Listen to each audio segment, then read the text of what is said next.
Berikutnya kata beliau rahimahullahu taala, wa thaminu amin. Ini bait ke-19. Kata beliau rahimahullahu taala, wa thaminu amin mu'tatul fathu aslamu wa maulidu Ibrahim najlil mu'azzami Hunainun ghala'un ta'ifun nasbu mimbarin wa bintu Rasulillahi Zainabu Sallimi. Baik, ini tahun ke-8 Hijriah. Baik. Sudah capek? Sudah berapa jam duduk? Iya, enggak apa-apa ya, sekali sebulan lah. Ini yang seperti ini kita iktisab ya, ihtisab, berharap pahala kepada Allah Ta'ala. Duduk lama-lama, jarang-jarang kan duduk lama-lama dalam majelis. Iya.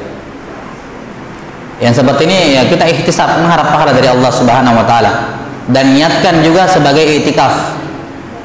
Ya, karena itikaf itu tidak ada waktu, tidak ada durasi minimalnya. Kapan orang masuk masjid niat itikaf, terhitung itikaf. Jadi kalau sekarang niatkan itikaf, ya dia juga mendapatkan pahala itikaf. Baik. Dan perhatikan ikhwani fi din azakumullah, ini kita bahas sirah nabawiyah dari awal ya. Ya. Coba ditanya sama diri sendiri. Dari tadi saya ceramah dari pagi, sudah berapa kali bersalawat kepada Nabi setiap nama Nabi disebut? Hah? Ada yang sudah sampai 20? Hah? Ya, taksir ini menyepelekan hal seperti ini. Kita mungkin sudah hampir 100 kali menyebut nama Nabi sallallahu alaihi wasallam. Ya, jangan lupa bersalawat setiap kali nama Nabi disebut. Jelas ya? Tidak layak seorang penuntut ilmu, apalagi pembahasannya sirah nabawiyah. Terlepas dari pembahasannya, tidak layak seorang penuntut ilmu itu melalaikan salawat kepada Nabi sallallahu alaihi wasallam. Tidak boleh. Kata Nabi sallallahu alaihi wasallam apa? Al-bakhilu man dzukirtu indahu falam yusalli alaihi. Orang yang sekke itu adalah orang yang namaku disebut, dia dengar tapi dia tidak bersalawat kepadaku. Ya. Man shalla alaihi salatan sallallahu alaihi biha asyran. Siapa yang salawat kepadaku 1 kali, Allah bersalawat untuknya 10 kali. Ya. Maka jadikan kebiasaan salawat ini sebagai naluri. Naluri, harus jadi naluri. Setiap kali nama Nabi sebut, langsung nggak peduli apa yang dilakukan, langsung sallallahu alaihi wasallam. Allahumma shalli wa sallim alaihi sallallahu alaihi wasallam, alaihi salatu wassalam. Apapun, intinya salawat dan taslim digabungkan. Jangan kalah sama sebagian saudara kita yang setiap kali mendengar nama Nabi langsung Allahumma shalli wa sallim alaihi. Jangan kalah, itu syariat. Ya. Masa orang yang kurang menuntut ilmu dikalah, atau penuntut ilmu dikalah banyak salawatnya dengan orang yang kurang menuntut ilmu? Tidak layak yang seperti itu. Sudah sampai sini? Maka jadikan naluri setiap kali, kayak kalau orang pegang HP, setiap kali muncul notif langsung dia lihat itu, nalurinya langsung melihat. Ya, biar tidak ada yang suruh, langsung lihat gitu. Ya. Maka bersalawat kepada Nabi SAW setelah nama Nabi disebut, itu harus menjadi naluri seorang muslim. Ya. Tidak perlu diingatkan, harus dibiasakan dan dibiasakan. Baik. Kata beliau rahimahullahu taala pada tahun yang ke-8, wasaminu amin mu'tatul fathu aslamu. Di tahun ke-8 ya, di tahun ke-8 ada perang Mu'tah. Perang Mu'tah, ya, Mu'tah bukan Mut'ah, Mu'tah. Kemudian di tahun ke-8 juga ada Al-Fatah. Mekah dikuasai oleh kaum muslimin. Aslamu, sehingga mereka semua masuk Islam. Wa maulidu Ibrahim najlil mu'azzami. Di tahun ke-8 ini juga lahir putra Nabi sallallahu alaihi wasallam yang mulia, yakni Ibrahim. Kemudian di tahun ke-8 terjadi ada perang Hunain. Perang Hunain. Kemudian ada perang Taif.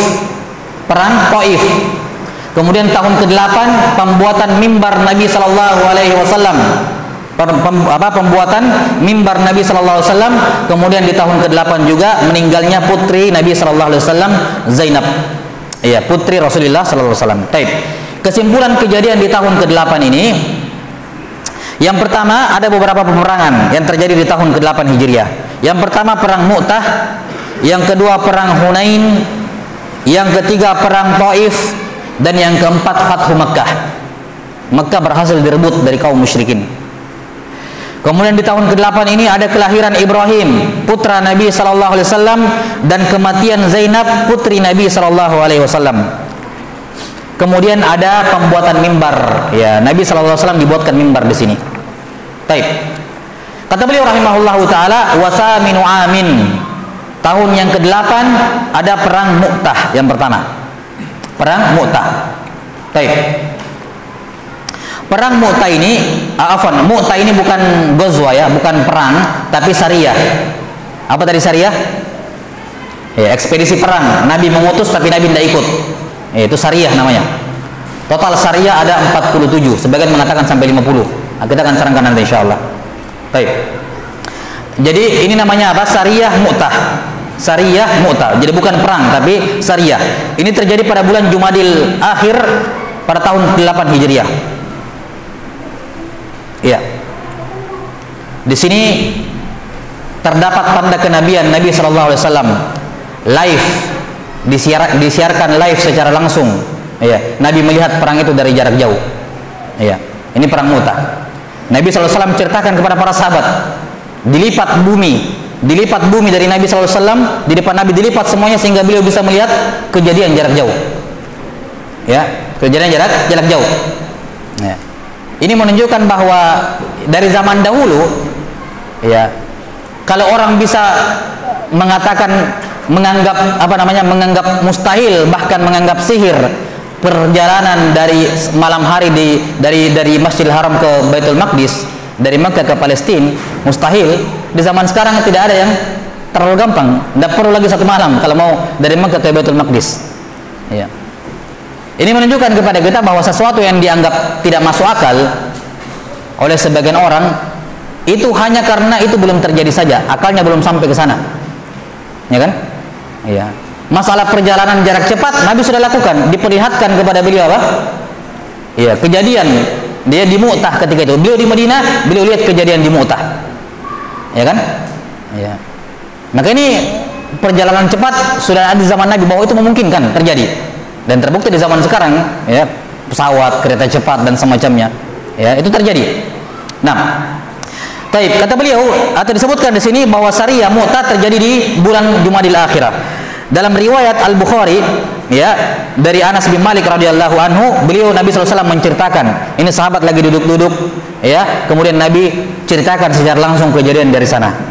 Kata Nabi sallallahu alaihi wasallam, "Akhadha ar-rayatu Zaidun fa usiba, thumma akhadhaha Ja'farun fa usiba, thumma akhadhaha Abdullah bin Rawaha fa usiba."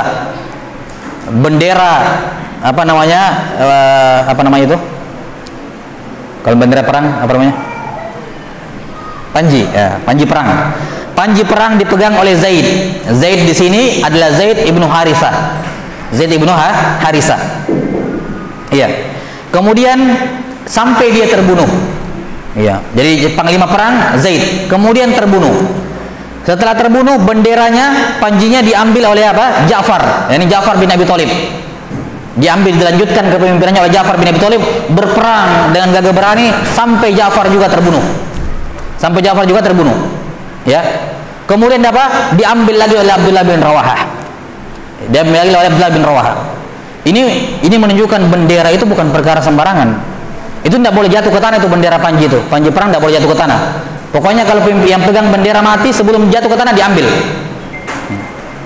Dan ini jangan dipahami bahwa para sahabat mengkultuskan bendera, ya, terlalu berlebih-lebihan menghormati bendera. Enggak, ini simbol kekuatan. Jelas sampai sini? Simbol kekuatan. Dan ini yang kemudian dijadikan dalil oleh sebagian ulama kita di zaman sekarang akan menghormati bendera dan seterusnya. Bendera ini lambang dari negara kita.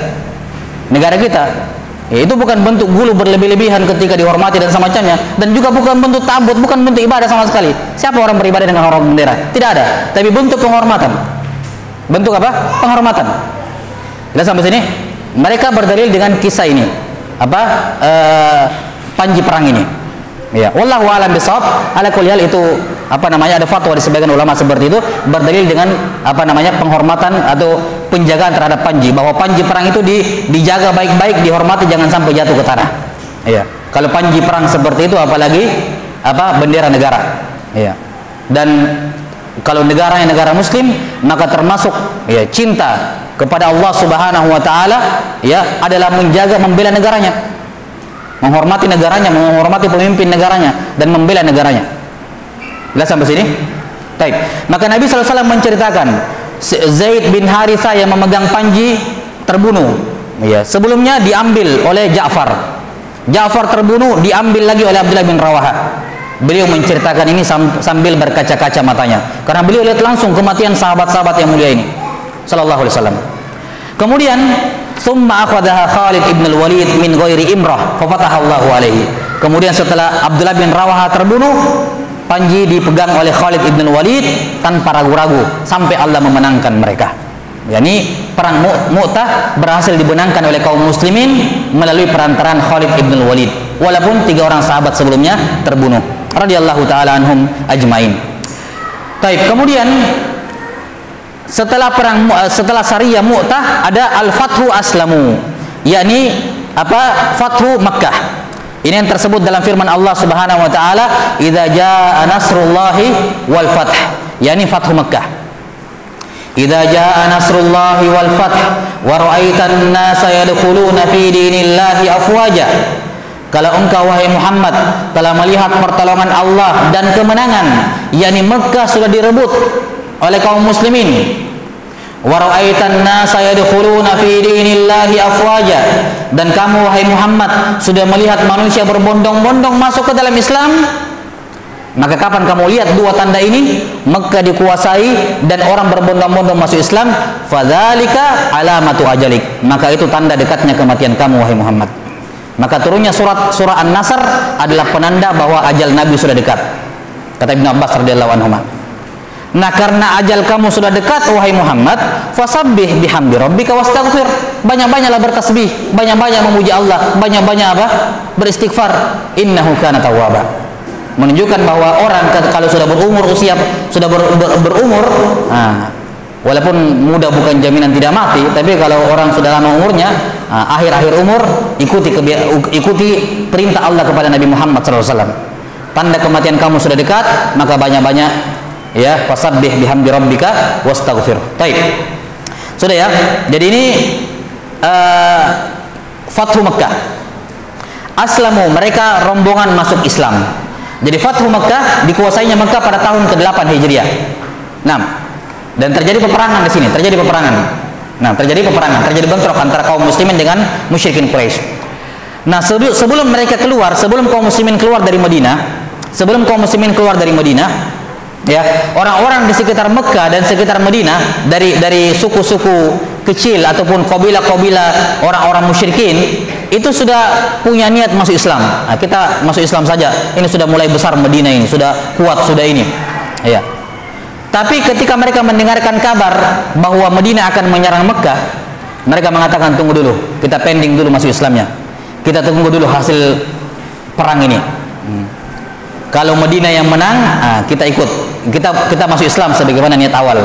Tapi kalau Mekah yang menang, tunda dulu. Berarti Madinah tidak jago-jago amat, kan begitu. Bisa kalah sama Mekah. Mereka menunda. Akhirnya ditunggu. Kaum muslimin keluar dari Madinah, ya, membebaskan Mekah dari cengkeraman musyrikin Quraisy, dihancurkan semua berhala di sekitar Ka'bah.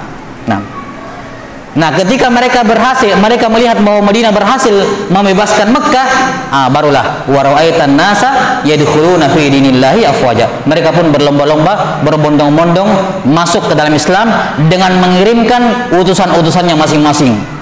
Banyak wufud, banyak utusan-utusan dari berbagai negeri datang.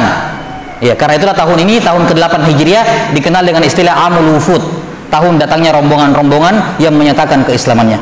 Namanya Amul Wufud, tahun datangnya rombongan-rombongan. Baik.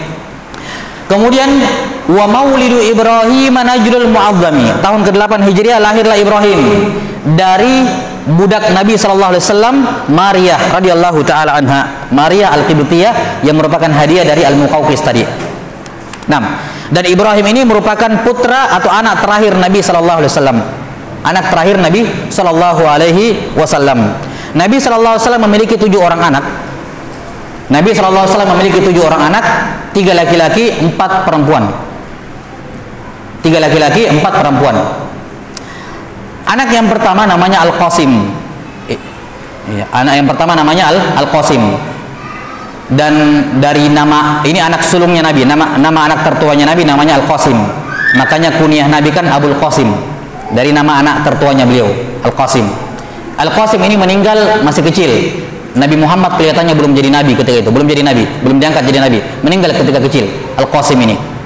Ya, dari namanya lah diambil kunyahnya Nabi, Abul Qasim. Kemudian yang kedua ada Abdullah.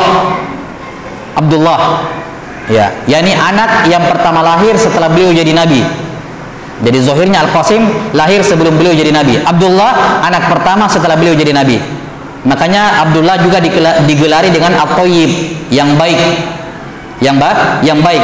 Ada yang mengatakan At-Tahir, yang suci, karena dia lahir ketika Nabi sudah menjadi Nabi. Kita sampai sini. Dan putra yang ketiga, anak laki-laki yang ketiga, dan ini yang paling bungsu, yaitu Ibrahim, yang disebutkan di sini. Ibrahim.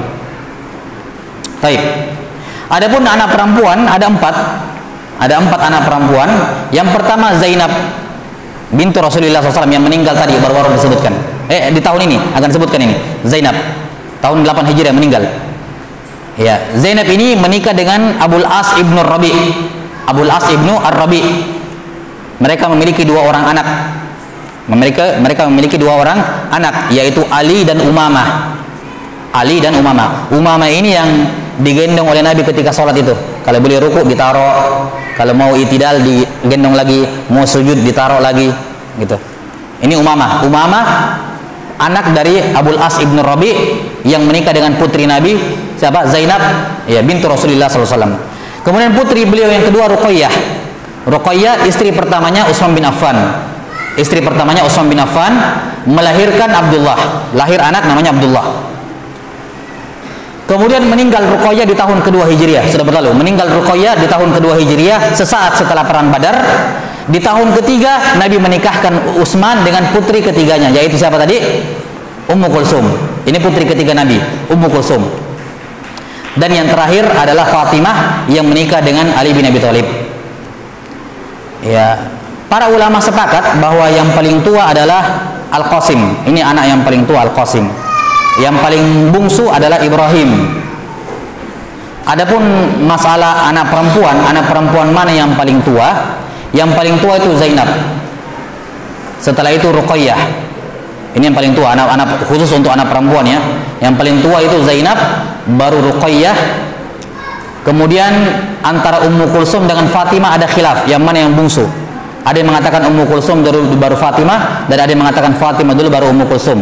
Tapi kebanyakan ulama kelihatannya cenderung kepada pendapat yang mengatakan bahwa Fatimah anak bungsu. Jadi Ummu Kulsum dulu baru Fatimah radhiyallahu taala anha. Di mana semua anak laki-lakinya Nabi meninggal sebelum berusia 2 tahun. Semua anak laki-laki Nabi sallallahu alaihi wasallam semuanya meninggal sebelum berusia 2 tahun. Makanya dikatakan maka Muhammadun aba ahadim mir rijalikum. Muhammad itu bukan bapak dari pemuda di antara kalian. Rijal itu pemuda. Kenapa? Karena anak laki-lakinya Nabi tidak ada yang sampai pemuda. Maka dikatakan Muhammad bukan ayah dari pemuda salah seorang di antara kalian. Karena semua anak laki-laki Nabi meninggal sebelum 2 tahun. Sementara putri Nabi sallallahu alaihi wasallam, semua putri Nabi meninggal sebelum Nabi. Empat-empatnya ini atau semua putri Nabi ya meninggalnya sebelum Nabi sallallahu alaihi wasallam, kecuali Fatimah. Ya, kecuali Fatimah nanti meninggal 6 bulan setelah ayahnya meninggal. Ya, 6 bulan setelah Nabi sallallahu alaihi wasallam meninggal. Jelas? Jadi semua putri Nabi mulai dari Zainab di tahun ke-8 Hijriah, Ruqayyah di tahun kedua, kemudian Ummu Kulsum di tahun ketiga, seingat saya tadi, tahun ketiga, ya. Ya, semuanya meninggal sebelum Nabi wafat. Nabi masih hidup, mereka sudah meninggal. Ya. Tersisa Fatimah. Karena itulah disebutkan Fatimah adalah putri beliau yang paling beliau sayangi. Karena dia yang masih hidup satu-satunya. Nah, setelah Nabi Muhammad SAW wafat, tidak lama Fatimah menyusul 6 bulan setelahnya. 6 bulan setelah Nabi SAW wafat, Fatimah juga menyusul. Baik, ini putra dan putri Nabi SAW. Nah, semua putra dan putri Nabi semua ibunya adalah Khadijah. Semua adalah anak dari Khadijah kecuali Ibrahim. Ibrahim adalah anak dari Maryah Al-Qibtiyah tadi, Ummul Walad dari Nabi SAW. Nah, kemudian berikutnya di bait yang ke-20 Hunainun, perang Hunain. Perang Hunain ini langsung setelah Fathu Mekah. Jadi setelah Fathu Mekah, ya, banyak orang mu'allaf lomba-lomba masuk Islam, ya, sehingga banyak orang muslim, orang mu'allaf yang di Mekah ketika itu. Nah, kemudian datang kabar, ya, kemudian terjadi setelahnya perang Hunain. Perang Hunain ini dikenal juga dengan nama Perang Autos. Ya, Perang Autos. Ya. Di mana dua daerah ini, Hunain dan Autos, ini adalah nama daerah yang terletak di antara Mekkah dengan Taif. Di antara Mekkah dengan Taif. Dikenal juga dengan Perang Hawazin, Ghazwatu Hawazin, karena mereka yang datang untuk memerangi Nabi sallallahu alaihi wasallam.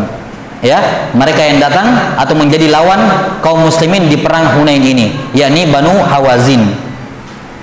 Kisahnya masyhur, ketika Nabi SAW dari Fathu Mekah mau pergi berperang ke perang Hunain, mereka kekurangan personil, kurang personilnya. Ya, kurang personilnya. Karena kan tujuan awal kurang personilnya ketika dari Fathu Mekah, ada sahabat yang terbunuh, kurang personil, tidak cukup untuk perang Hunain. Maka direkrutlah muallaf yang baru masuk ini, diangkat jadi prajurit semuanya.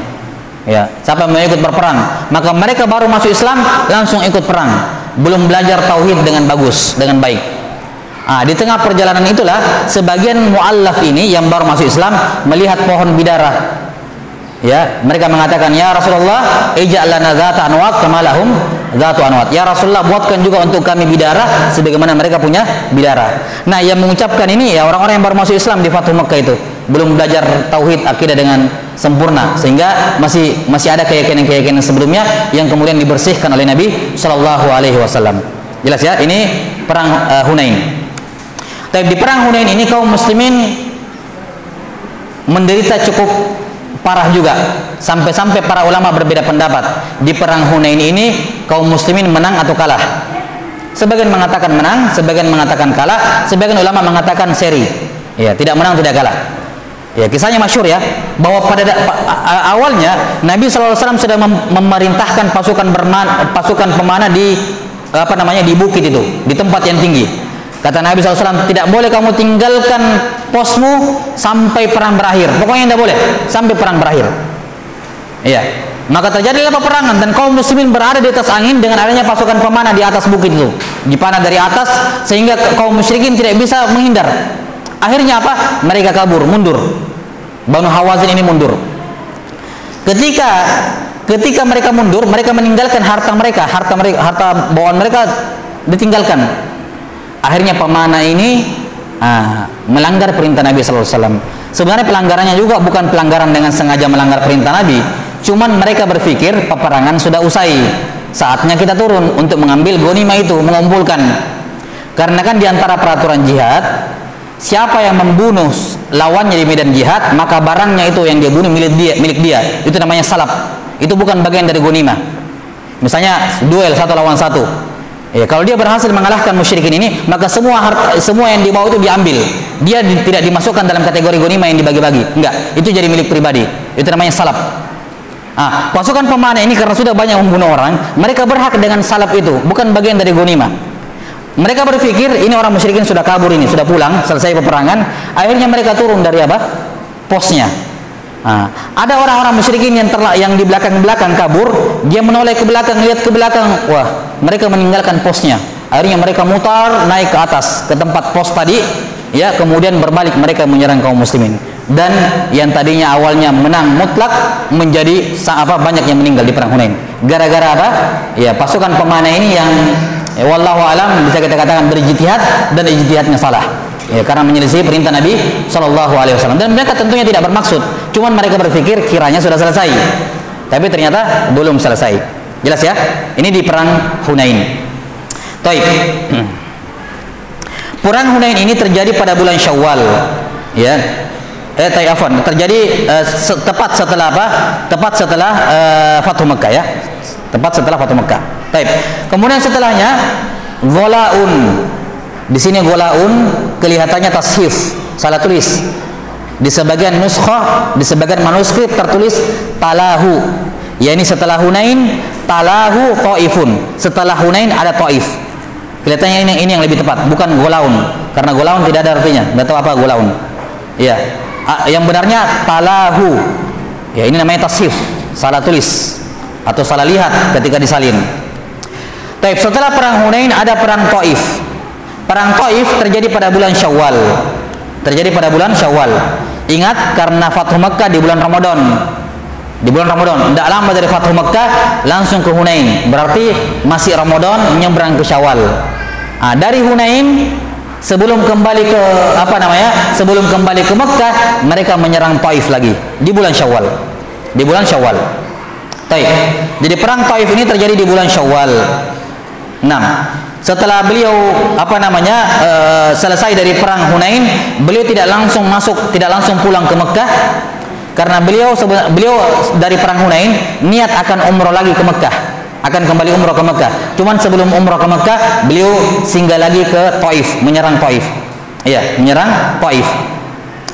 Nabi SAW mengepung mereka dan mereka berhasil mempertahankan diri, dikepung, mereka tidak keluar-keluar dan juga tidak bisa dikalahkan. Akhirnya Nabi SAW meninggalkan Taif. Nabi SAW meninggalkan Taif dan menuju ke mana? Menuju ke Mekah.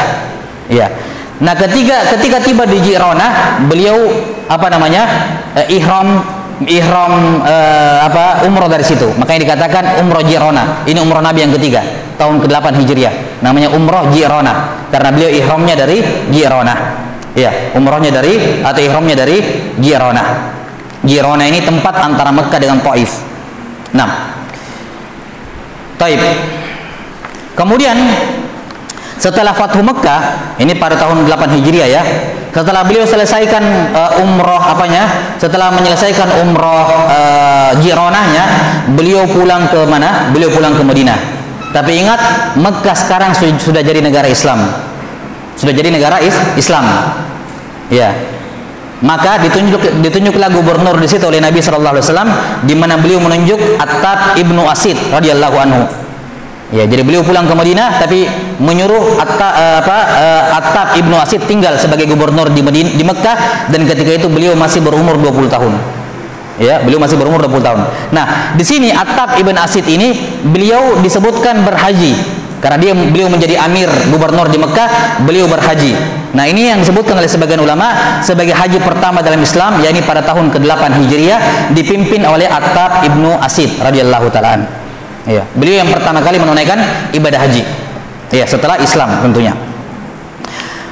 Pada tahun ke-8 Hijriyah. Kemudian selanjutnya kata beliau rahimahullahu taala, setelah Taif, wa nasbu mimbarin, dibuatkan mimbar oleh Nabi, dibuatkan mimbar. Ya, di mana Nabi SAW dulunya berkhutbah di atas 3 batu ya, 3 kayu ditumpuk-tumpuk begitu. Ya, sampai kemudian kayu itu sudah mulai lapuk begitu, ya. Kemudian beliau bersabda kepada seorang perempuan yang anaknya seorang najjar, seorang tukang kayu, untuk membuatkan mimbar untuk Nabi SAW. Maka dibuatkanlah mimbar dengan 3 anak tangga. Ini juga di tahun ke-8 Hijriyah. Kemudian berikutnya wa bintu Rasulillah Zainabu Sallimi. Kemudian Zainab putri Rasulullah SAW ini meninggal di tahun ini. Beliau meninggal di tahun ke-8 Hijriyah. Dan dikuburkan di pekuburan Baqi. Dikuburkan di pekuburan Baqi. Baik, ini selesai tahun ke-8 Hijriah. Summa qala rahimahullahu taala.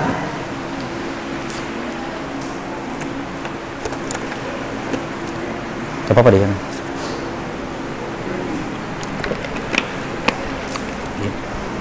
Swan. Di baru. Baik. Selanjutnya